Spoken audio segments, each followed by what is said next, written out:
As we all know, pandemic fatigue is real, and stress, and just this general challenge of uncertainty around what's coming next and what even is safe right now. And so I'm curious, with your experience, how you would describe the usefulness of mindfulness as a tool for folks right now. Yeah, I mean, we're facing challenges we haven't ever experienced, really, at least in my lifetime. Mm-hmm. And so I would begin, I guess, Ariana, by saying, what are we even talking about when we're using the term mindfulness, right? Because there's a lot of misunderstanding, mistaking what it is. And so I generally like to just frame it from a science standpoint. The way it's being researched is mindfulness is considered the awareness that arises when we pay attention on purpose in the present moment, non-judgmentally. So just all that is just to say, like, being here right now, talking to you, and while this is virtual, we're still human beings. We're having this live interaction together, and being here with some clarity. And then that non-judgment piece is kindness. Just bringing, when you hear mindfulness, it's as much about the heart and the body as it is about anything that you're doing, thinking from a thinking perspective or cognitive perspective. And also, I just like to say what it's not. Right? Mindfulness is not some guaranteed quick fix, some panacea, right? I wish it were. It certainly doesn't help grow hair. um, and but it's not a religion or a relaxation technique, and it is certainly not about trying to empty the mind, trying to clear the mind of all thoughts. I mean, good luck with that, right? I mean, our mind secretes about 40,000 thoughts a day, so it's just not going to happen.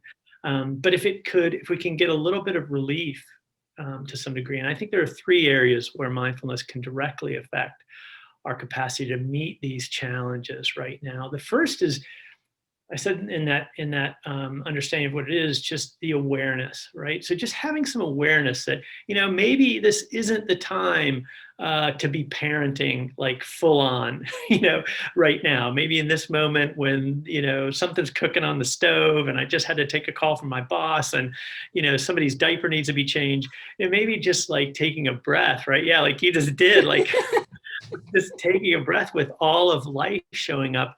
But if we're not aware, right? If we don't bring some kind of awareness to that, we're not even going to know that we're hooked, that we're caught in this stress cycle. And so just awareness to begin with.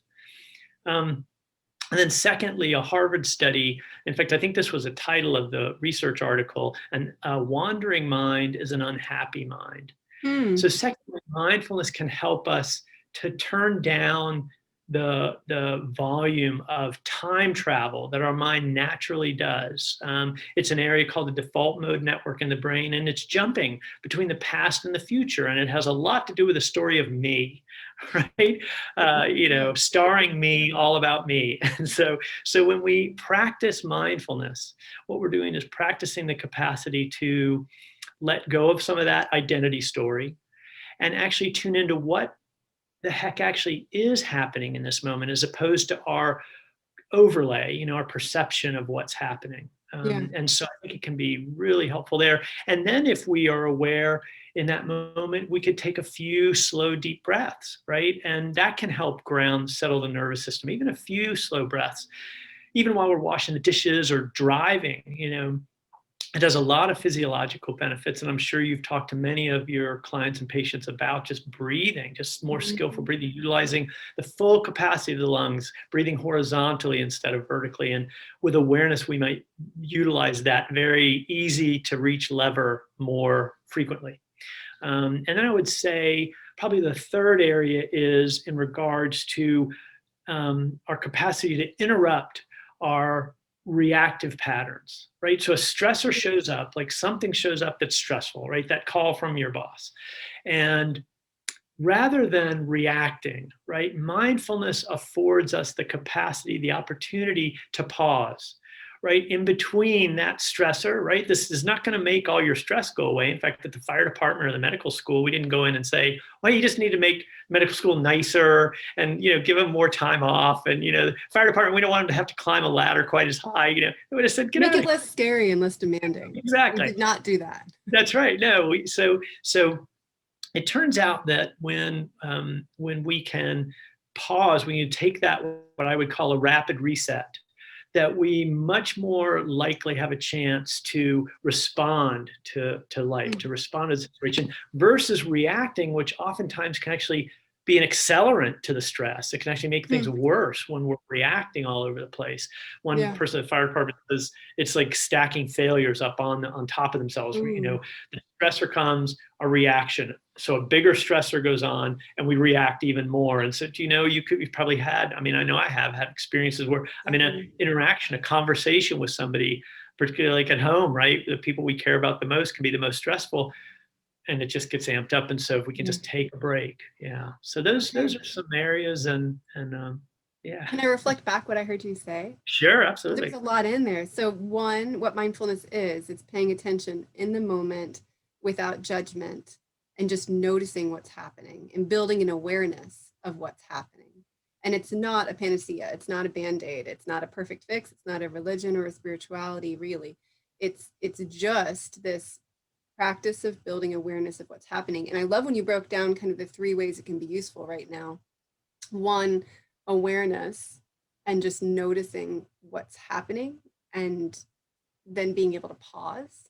And it sounds like when we build that awareness, we're actually building a mental capacity to step outside of the stress or step outside of what's happening and observe it without that critical, judgmental, hurry, worry, fear, wandering mind way of thinking. And that can be helpful. And then beyond that, if we can then kind of like put a leash on the mind or a tether to anchor ourselves into like what's actually happening right now. Like my brain's thinking about the 5 work deadlines I have and my child who like he's gonna need to get to bed early and I need to get out the door to get this thing done. But right in this moment, my hands are in the warm soapy water and I'm washing dishes. Like actually this is okay right now. Yeah. And if we can practice those skills, then that helps us to respond and not react. And then we can diffuse situations instead of stacking failures or stacking reactivity and kind of negative feedback looping. Yeah, exactly. Yeah. And in fact, that Harvard study found that even when we're doing stuff we didn't like taking the trash out or doing the dishes or whatever, changing a diaper, we're actually happier when we're present for that experience, as opposed to, dreaming about some fantasy that may or may not, happen in the future, or ruminating on some path that we have no control over. Or caught up in the story of me. I love how you said that too, that often when we're in that like drifting thinking of the future or the past, it's often a story about ourselves, or it's about how we failed this thing in the past, or we didn't do it well enough, or in the future, what could go wrong. I don't think I'm just projecting. I think that's a common human thing, that when we're in that place, that's what we tend to fixate on, is the negative. Instead of right. And so that capacity in cognitive behavioral therapy, it's called awfulizing, right? It's a mind trap. Awfulizing. That's the official term, awfulizing. well, that's I don't know. I love that. That's great.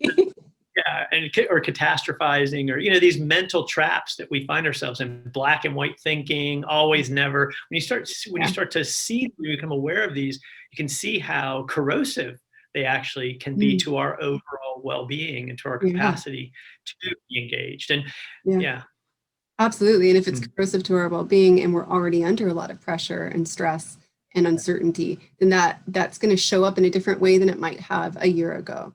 The place where we're vulnerable now, there's more pressure on those parts of ourselves in this moment than there was maybe a year and a half ago. Yeah.